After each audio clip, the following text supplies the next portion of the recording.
शिवनगर नामक गांव में कविता नाम की एक महिला अपने पति अजय और 5 साल की बेटी गुड़िया के साथ रहती थी। कविता माँ दुर्गा की परम भक्त थी। हर साल वह पूरे श्रद्धा भाव से नवरात्रि का व्रत रखती और अपने घर में घट स्थापना करती, लेकिन उसकी सास कमला को कविता की पूजा पाठ पर भरोसा नहीं था। वह हमेशा कहती, सारा दिन देवी देवी करती रहती है, इससे घर का चूल्हा तो नहीं जलेगा, भक्ति से कभी कोई पेट नहीं भरता। अजय भी माँ के डर से कविता का साथ कम ही देता। परिवार तंगहाली से जूझ रहा था। गुड़िया के स्कूल की फीस भरने के लिए भी पैसे नहीं थे। नवरात्रि का पहला दिन आया।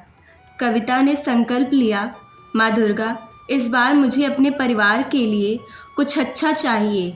मेरी गुड़िया का भविष्य अंधेरे में ना जाए। वह रोज सुबह शाम माता की आरती करती, गुड़िया को भी साथ बैठाकर भजन गाने सिखाती। सास को यह सब समय की बर्बादी लगता। तीसरे दिन अचानक गांव में बड़ी विपत्ति आ गई। गांव का कुआं सूख गया और पानी की भारी किल्लत हो गई। लोग दूर दूर से पानी लाने को मजबूर थे। कमला गुस्से में बोली, तेरी पूजा पाठ से कोई फायदा होता तो आज पानी की कमी क्यों होती? जाओ अपनी माँ दुर्गा से कहो कि कुएं में पानी भर दे। कविता ने शांत भाव से कहा, माँ, देवी की परीक्षा कठिन होती है, हमें विश्वास बनाए रखना चाहिए। 7वें दिन रात में कविता को सपना आया।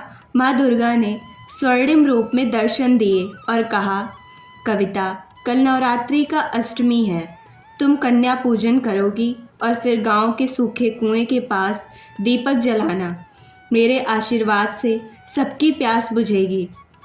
सुबह कविता ने आखिरी बची हुई चावल और मिठाई से 9 छोटी बच्चियों को बुलाकर आदरपूर्वक पूजन किया। सबने मिलकर जय माता दी के गीत गाए।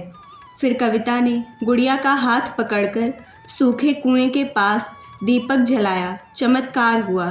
थोड़ी ही देर में कुएं का पानी ऊपर तक भर आया। गांव वाले खुशी से झूमने लगे। सभी लोग मान गए कि यह माँ दुर्गा की कृपा है।